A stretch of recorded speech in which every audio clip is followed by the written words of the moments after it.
이번에는 경제지표에 대해서 설명을 드리도록 하겠습니다. 세계 주요 경제지표 중에서 나머지 것도 중요하겠지만 그때그때마다 다릅니다. 하지만 지금 여기 보시는 지표들은 굉장히 중요하고 이 지표 발표할 때는 여러분들이 전후 30분 정도는 거래를 안 하시고 포지션이 없는 상태로 대기를 하시는 게 여러분들 손실을 좀 줄이는 데 도움이 되실 거예요. 먼저 미농업 취업자 수, 그 다음에 실업률, 시간당 평균임금, 이건 같은 날 동시간대에 합니다. 매월 첫 번째 주 금요일 9시 30분, 이제 서머타임이 해제가 되면 10시 30분에 발표를 하겠죠. 이 지표가 가장 현재로서는 임팩트가 있다, 이렇게 보시면 돼요. 예전에 거의 제가 20년 가까이 해외에서 거래를 했었는데 20년 전에도 이 지표가 가장 으뜸이었어요. 미국의 비농업 취업자 수, 말 그대로 농업을 제외한 관공서가 됐던 제조업, 서비스 모든 취업자 수가 늘었는지 줄었는지를 표시를 합니다.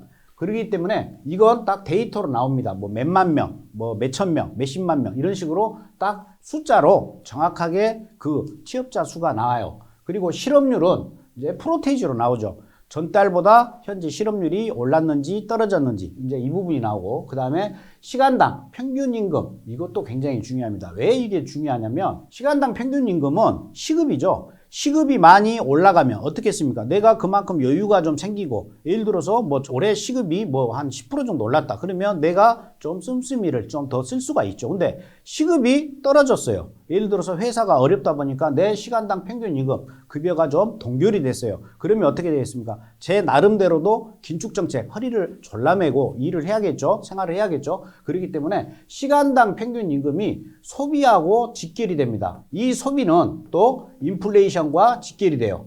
그렇기 때문에 시간당 평균임금도 중요해요. 그러면 이 세 가지를 동시간대에 지표 발표를 해요. 근데 만약에 비농업 취업자 수는 예를 들어서 취업자 수가 한 40만 명이 늘었을 것이다 했는데 39만 명, 만 명이 예상치보다 줄어버렸어요. 근데 실업률은 전달에 5.8%였는데 실업률이 5.5%로 굉장히 실업률이 떨어져서 좋아졌어요. 그러면 실업률은 좋고 비농업 취업자 수는 예상치보다 취업한 숫자가 적어요. 그러면 이럴 때는 어떤 걸 우선시 보냐면 비농업 취업자 수를 더 우선시합니다. 왜 그러냐면 항상 배분율은 오차 범위가 더 커요. 하지만 이 비농업 취업자 수는 딱 숫자로 39만 8천 명, 39만 7천 명 이런 식으로 딱 숫자로 나오기 때문에 더 신뢰성이 높고 오차 범위가 적습니다. 그래서 실업률보다는 비농업 취업자 수를 더 우선시해요. 만약에 비농업 취업자 수도 좋게 나오고 실업률도 좋게 나왔다. 그러면 금상첨화겠죠. 그러면 여기서 한 가지, 비농업 취업자 수도 좋게 나오고 실업률도 좋게 나왔다. 그러면 미국 경제에 좋겠죠. 미국이 됐든 화국이 됐든. 그런데 이 지표가 좋게 나왔음에도 불구하고 예를 들어서 나스닥이나 S&P, 미국 증시는 떡락을 해요. 계속 떨어집니다. 그런 경우도 있어요. 왜? 비농업 취업자 수하고 실업률이 좋으면 전 세계 사람들이 이게 딱 1 더하기 1은 2 이렇게 답이 나온다 그러면 다들 그냥 매수로 다 들어가겠죠. 만약에 지표가 안 좋아 그러면 다 매도로 거래를 하겠죠. 그러면 너무나 쉽겠죠. 근데 그때마다 틀립니다. 비농업 취업자 수가 좋게 나왔다 그러면 어떤 결과가 나오냐면 시장에 아직 경제가 탄탄하구나, 취업자도 많이 늘었고 어느 정도 탄탄하다, 현재 금리 인하는 유보, 이렇게 공식이 성립이 되는 거예요. 금리 인하는 하지 않을 것이다. 그러면 금리 인하를 안 한다, 금리가 동결된다, 별로 안 좋죠. 그러면 시장은 이제 하락으로 바뀌게 돼요. 사실상 지표가 좋으면 올라가야 되지만 이러한 공식에 의해 가지고 실질적인 우리 차트의 캔들들은 다 음봉으로 떡락을 하게 됩니다. 그래서 섣불리 여러분들이 지표만 보고서 이건 좋은 지표야, 올라갈 거야 이렇게 예단을 하거나 떨어질 거야 이렇게 예단을 해서 거래를 하시면 크게 손실을 본다 이거예요. 그래서 이런 지표가 나오면 여러분들은 일단 마음속으로 지표가 좋네, 이건 올라가야 되는데 하는데 실질적인 차트는 계속 떨어진다, 이랬을 경우에는 여러분들은 차트를 따라서 가는 게 맞는 겁니다. 그 이유가 있어요. 그리고 지표가 좋은데 왜 떨어질까? 빨리 서치를 한다거나 포털 검색어를 찾든가 해가지고 여러분들이 떨어지는 이유를 찾아야 돼요. 근데 사실상 떨어지는 이유를 금방 그 시간 30분 내에 찾기는 굉장히 어렵죠. 그 다음날 돼봐야 알 수가 있어요. 근데 거기다가 이런 공식이에요. 그렇기 때문에 여러분들이 비농업 취업자 수, 실업률, 시간당 평균 이익은 굉장히 중요한 지표지만 이걸 애단해서 여러분들이 선제적으로 거래를 하시는 건 안 좋다. 그리고 GDP 같은 경우에는 1분기, 2분기, 3분기, 4분기 해가지고 1년에 4번 발표를 하는데 실질적인 발표는 매월 한다고 보시면 돼요. 예를 들어서 1분기 GDP를 4월 달에 합니다. 4월 달에는 AB치를 발표를 해요. AB치를 발표를 하는데 이건 큰 카테고리만 두고 발표를 해요. 그 다음에 5월 달에는 수정치를 발표를 합니다. 수정치. 1분기 GDP를 3번에 걸쳐 하고 발표를 하는 거예요. AB치, 수정치. 그 다음에 6월이 되면 확정치를 발표를 합니다.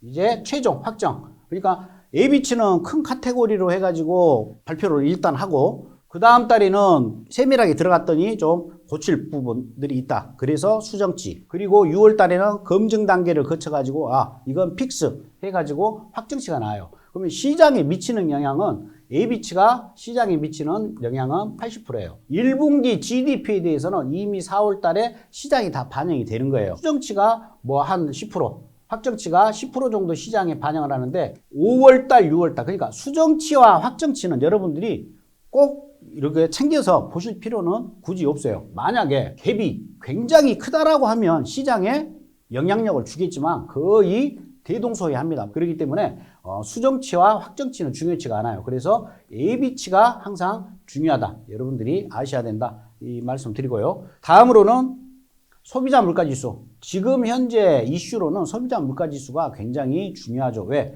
소비자 물가지수는 바로 금리와 연관이 있어요. 지금 현재 계속해서 연준에서는 2%를 희망사항으로 가지고 있어요. 2%대까지 올 때까지는 계속해서 금리를 인상을 하겠다. 그래서 작년 9월부터 계속해서 금리 인상. 그러니까 팬데믹 사태가 일어나면서 시장에 돈이 너무 많이 뿌려졌어요. 그래서 인플레이션이 지금 나타나고 있고 더 나아가지고는 소비에 대한 어떠한 인플레이션은 올라가는데 경제는 침체되는 디플레이션 현상까지 일어날 수 있는 여지가 충분히 있기 때문에 선제적으로 각국의 중앙은행에서는 지금 현재 금리 인상 기조로 지금 진행이 돼요. 그래서 소비자 물가지수는 인플레이션과 연관이 있다. 인플레이션은 잡으려고 그러면 금리밖에 없다. 만약에 소비자 물가지수가 갑자기 떨어지거나 굉장히 경제가 안 좋다. 그러면 금리는 이제 인하를 하겠죠. 그래서 금리 인상 인하 이건 세계 글로벌 경제에 미치는 영향력이 굉장히 크죠. 우리가 해외 선물이라는 것도 다 금융 쪽에 속하기 때문에 이 금리와는 뗄래야 뗄 수 없는 굉장히 중요한 그러한 불가분의 관계를 갖고 있기 때문에 소비자 물가지수, 인플레이션은 금리 이러한 구조가 있기 때문에 이 소비자 물가지수는 굉장히 중요합니다. 그래서 소비자 물가지수가 예상치보다 높게 나온다. 그러면 시장에서는 금리 인하 이건 택도 없다. 금리 동결도 어렵겠다. 금리 인상도 가버릴 수가 있겠다. 이렇게 생각을 해가지고 시장은 떡락을 한다거나 만약에 소비자 물가지수가 전달보다 전년 대비 계속해서 떨어지고 있는 우하향으로 어떠한 안정세, 그 다음에 경착륙으로 가고 있다. 그러면 시장에서는 이제 조만간 금리 인하도 가능하겠구나 하고 장밋빛 또 상상을 하게 되죠. 그러면 시장은 호응을 해가지고 또 급등을 하는 그러한 모습을 연출을 하게 됩니다. 그래서 소비자 물가지수 굉장히 중요하다. 그 다음으로 또 중요한 건 각국의 금리 발표. 굉장히 중요하겠죠. 각국의 금리 발표, 특히 미국의 금리 발표는 전 세계의 바로미터다. 이렇게 보시면 돼요. 그래서 아까 말씀드린 바와 같이 소비자 물가지수와 연관이 있고 이 금리는 엄청난 파급 효과가 있다. 이렇게 보시면 되겠고요. 그 다음에 미 연준의 연설. 현재 미 연준 의장은 파월 의장이 연설하는데 보통 금리 발표가 있고 난 이후에 약 45분 지나면 미 연준 의장이 연설을 합니다. 왜 이번에 금리를 인상을 하게 됐으면 금리를 동결을 했으면 왜 동결을 했는지에 대한 또 기자회견을 합니다.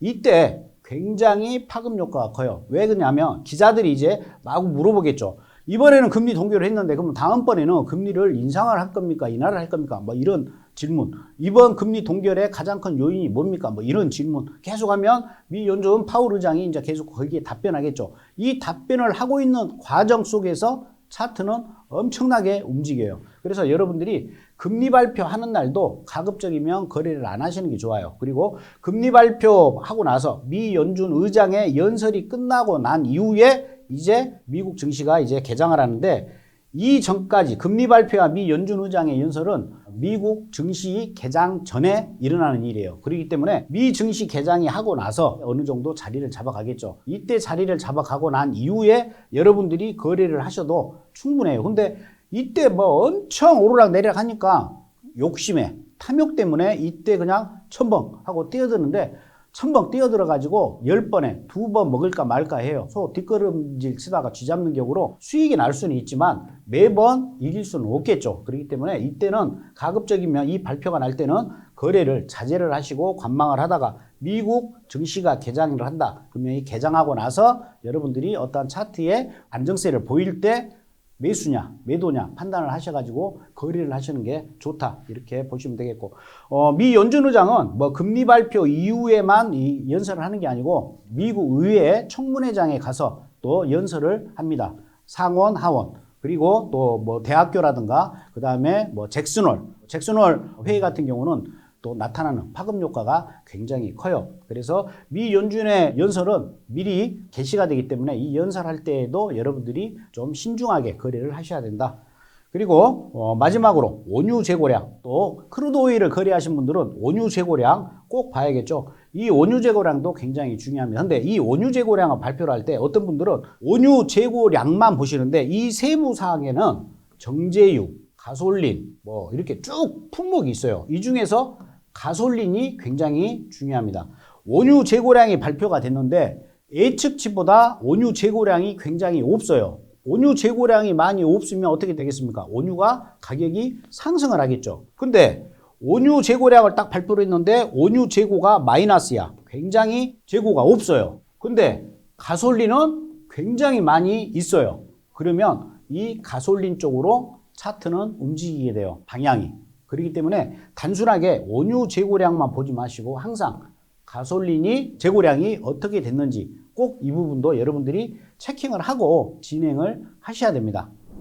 미국 전체 경제지표에 대해서 말씀을 드렸는데 이 경제지표를 여러분들이 쉽게 보실 수 있는 부분이 investing.com이라는 사이트가 있어요. investing.com 여러분들이 사이트에 들어가셔가지고 로그인을 하세요. 로그인을 하셔가지고 그러니까 회원가입 뭐 돈 드는 거 아니니까 이번 주 그 다음에 다음 주 이렇게 해가지고 전체적인 지표가 나옵니다. 그러면 이전치가 얼마고 예측치가 얼마고 발표가 나고 나면 이렇게 실제치가 얼마다 이렇게 나타나는데 보통 이전치보다는 예측치 대비 어떻게 실제치가 났느냐 이게 중요해요. 뭐 예를 들어서 이전치보다는 지금 이전에 뭐 보시게 되면 소매 판매가 0.9에서 0.6 안 좋게 나왔죠. 근데 예측치보다는 좋게 나왔죠. 그러면 이 예측치를 항상 기준으로 여러분들이 보시면 돼요. 그래서 이렇게 각 지표에 대해서 시간별 데이터가 나오고 예측치와 이전치가 나옵니다. 그리고 여기를 클릭을 하면 지금까지의 소매 판매의 흐름 그래프로 또 나오기 때문에 여러분들이 보시기에 용이해요. 그리고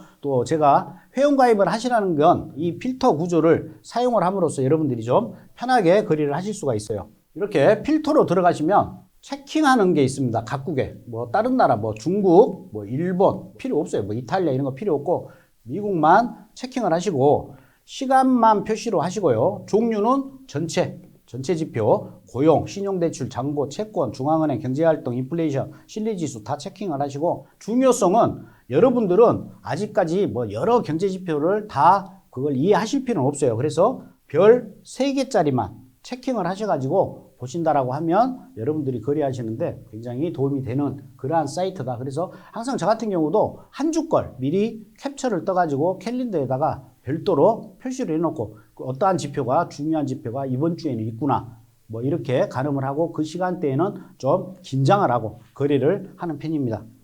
다음으로 이제 여러분들이 어떠한 지표 이런 부분에 있어 가지고 중요한 또 도구가 패드워치예요.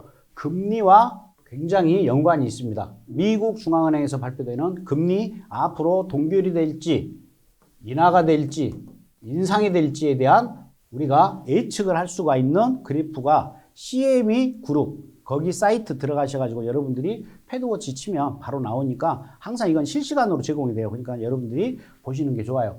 CME 30일물 연방기금 선물을 활용을 해가지고 예상 금리를 예측하는 그러한 그래프예요. 선물 계약월의 일평균 유효 연방기금 금리 EFFR에 대한 시장 기대치를 반영하여서 계산합니다. 금리 인상 부분에 대해서 EFFR 월말에서 월초를 뺀 값을 25 베이시스 포인트로 나눕니다. 25 베이시스는 보통 금리를 인상하거나 인하할 때는 단위가 0.25로 단위를 끊습니다. 그래서 0.25 금리 인상, 0.5 금리 인상 이렇게 따지죠. 다 0.25의 베이스로 가요. 그래서 25 베이시스 포인트로 나눈 값을 그래프로 표현을 해서 앞으로 있을 금리 발표에 이 지표를 활용해 가지고 금리를 동결을 할지 인상을 할지 인하를 할지를 우리가 예측할 수가 있는 거고, 이 패드워치를 통해 가지고 또 힌트를 얻을 수가 있는 게 뭐냐면, 어떠한 경제지표가 발표가 난 이후에 패드워치를 보면 이 패드워치가 어떻게 가격이 변동이 되는지, 그래프가 변동이 됐는지를 여러분들이 아시면, 아, 방금 발표된 경제지표는 금리 인상, 금리 인하 여기에 어떻게 영향을 주겠구나, 이걸 예측하기 때문에 여러분들이 거래하시는데 도움이 굉장히 많이 된다, 이렇게 보시면 되겠어요.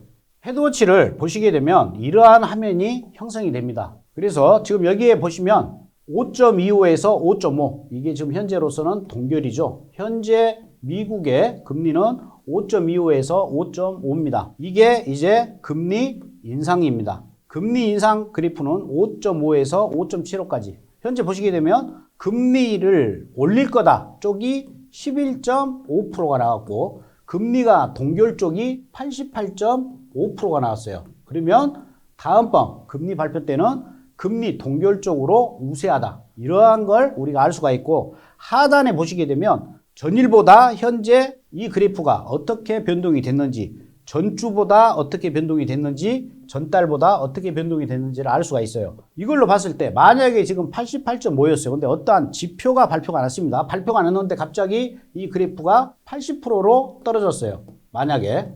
그러면 뭡니까? 금리가 동결될 게 좀 희석이 돼버렸죠. 그럼 뭐예요? 안 좋죠. 적어도 금리가 최소 동결은 돼줘야 되는데, 인하는 너무 좋고, 근데 이게 80%로 떨어져 버렸어요. 동결 쪽으로 갔던 게 줄어졌어요. 그러면 좋아요, 안 좋아요? 굉장히 안 좋다는 지표를 우리가 감지를 할 수가 있는 거죠. 그래서 지표 내용이 좋더라도 이 패드워치가 85에서 80으로 떨어졌다, 그러면 매수보다는 매도 포지션으로 여러분들이 포지션을 잡는 것이 좋다, 이렇게 보시면 되겠어요.